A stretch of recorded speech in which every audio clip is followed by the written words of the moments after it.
ఏంటి ఆ మూడు సంగతులు అని అంటే, మొదటి మాట విని వెంబడించట్లో మొదటి మాట ఈ విధంగా మనము దేవుని వాక్యంలో చూడగలం.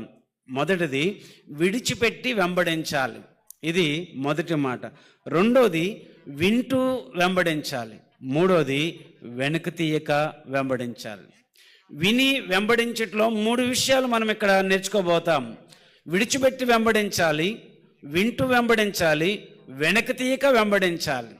ఆంద్రేయ ప్రభువుని గురించి విన్నాడు, వినిన తర్వాత ఆయన వెంబడించాడు.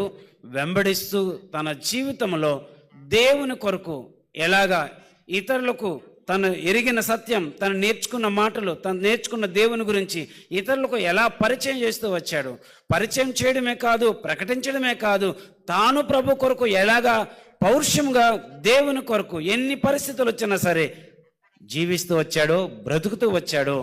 ఈరోజు ఆ మాటలు మన జీవితాల్లో, మన ఆలోచనలో, మన మనసుల్లో పడనిస్తే మనము కూడా అలాగ ఉండాలని ఒక మంచి నిర్ణయంలోకి మనము రాగలం. సరే, విని వెంబడించట్లో మొదటి మాట మనం చూస్తూ వస్తున్నాం కదా. విడిచిపెట్టి వెంబడించాలి అనడానికి రండి. మత్తయి సువార్త 19వ అధ్యాయం 27వ వచనంలో పేతురు గారు ఈ విధంగా మాట్లాడుతూ వస్తారు. ఏమని మాట్లాడుతారు అంటే, ఇదిగో మేము సమస్తమును విడిచి నిన్ను వెంబడించితిమి అని అన్నాడు.